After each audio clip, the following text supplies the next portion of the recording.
আজকের চিকেন কারিটা এতটাই মজাদার, ভাত শেষ হয়ে যাবে কিন্তু বুঝতেই পারবেন না।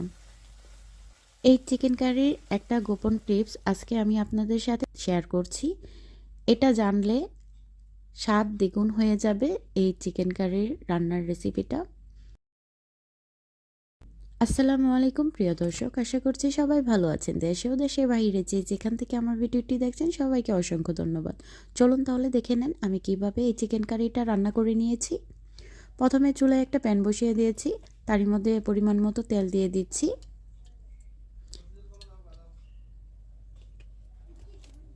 আমার এই রেসিপিটা ফলো করলে সহজেই পেরে যাবেন এই চিকেন কারির রেসিপিটা। এখন দিয়ে দিচ্ছি পেঁয়াজ কুচি। পেঁয়াজটা হালকা ভেজে নেব।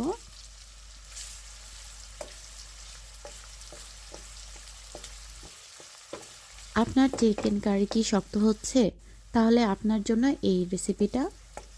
তো আমার এই রেসিপিটা দেখলে সহজেই পেরে যাবেন, একদম পারফেক্ট চিকেন কারি। তো এখানে আমার যা যা লাগছে মশলা আমি সবগুলো নিয়েছি। একদম অল্প মশলা দিয়েই এই চিকেন কারিটা রান্না করব। ঘরে থাকা সামান্য মশলা দিয়ে এই চিকেন কারিটা রান্না করছি। একদম সহজ উপায়ে আমি আপনাদেরকে দেখিয়ে দিচ্ছি। এখন দিয়ে দিচ্ছি আদা বাটা। এখানে আমি 2 চামচ আদা বাটা ব্যবহার করেছি। আমি 1 কেজি পরিমাণে চিকেন কারি করব। আর এখন দিয়ে দিচ্ছি 1 চা চামচ রসুন বাটা। আর দিয়ে দিচ্ছি 1 চা চামচ জিরা বাটা। আর দিয়ে দিচ্ছি 1 চা চামচ ধনিয়া বাটা। আপনারা এখানে চাইলে গুঁড়াটাও ব্যবহার করতে পারেন, আমি এখানে বাটাটা ব্যবহার করেছি। তো এখন সবগুলো মশলা দিয়ে ভালো করে একটু ভেজে নিচ্ছি।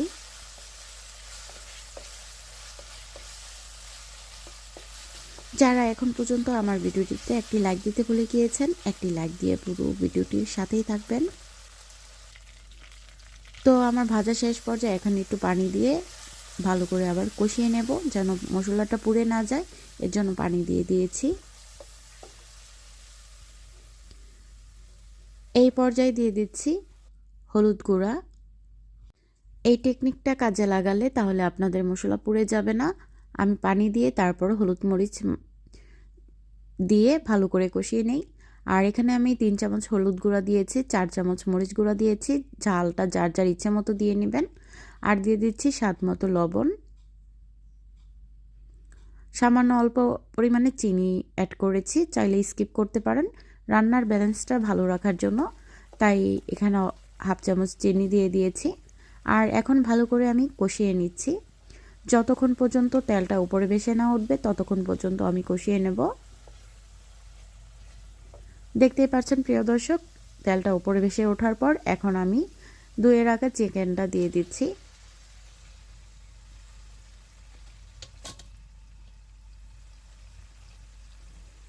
তো এখন আমি চিকেনটা দেওয়ার পর ভালো করে নেড়ে চেড়ে দিচ্ছি, যেন মশলার সাথে চিকেনটা ভালো করে মেখে যায়।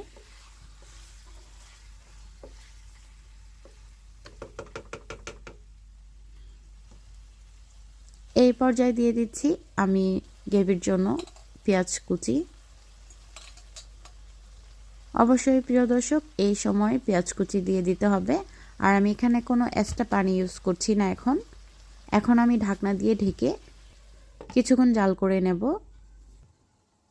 চুলার জালটা মাঝারি আঁচে রেখে আমি কিছুক্ষণ জাল করে নিয়েছি। ঢাকনাটা তুলে এখন আবারও নেড়ে চেড়ে দিচ্ছি। আর পেঁয়াজ থেকে কতটা পানি ছেড়েছে দেখতেই পাচ্ছেন প্রিয় দর্শক। ভিডিওটি স্কিপ না করে দেখার অনুরোধ রইল।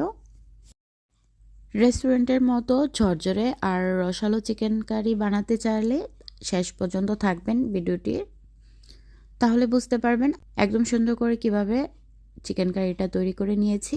আর এখন আমি আবার ঢাকনা দিয়ে 5 মিনিট ঢেকে কিছুক্ষণ রান্না করে নিচ্ছি মাঝারি আঁচে। যারা নতুন রাঁধুনি আছেন অবশ্যই ভিডিওটি স্কিপ না করে দেখার অনুরোধ রইল। আর এখানে অল্প পরিমাণে পানি অ্যাড করেছি। এখানে আমি গরম পানি অ্যাড করেছি। আমি এখানে বেশি পানি ব্যবহার করব না, অল্প পরিমাণে পানি দিয়ে গ্রেভিটা বানিয়ে নিচ্ছি। আর এই পর্যায়ে দিয়ে দিচ্ছি কয়েকটা কাঁচামরিচ। দেখতেই পাচ্ছেন কতটা সুন্দর রং এসেছে। এবার গরম মশলা দিয়ে নামিয়ে নিলেই তৈরি আমাদের চিকেন কারি। এখন পরিবেশন করে দেখিয়ে দিচ্ছি। আমার এই চিকেন কারির রেসিপি আপনাদের কেমন লেগেছে অবশ্যই কমেন্টে জানিয়ে যাবেন। আর ভিডিওটি ভালো লেগে থাকলে চ্যানেলটি সাবস্ক্রাইব করতে ভুলবেন না। আর যদি বেশি ভালো লেগে থাকে তাহলে লাইক কমেন্ট শেয়ার করে পাশে থাকবেন। আজকে এই পর্যন্ত, সবাই ভালো থাকবেন, সুস্থ থাকবেন। আল্লাহ হাফেজ, ধন্যবাদ।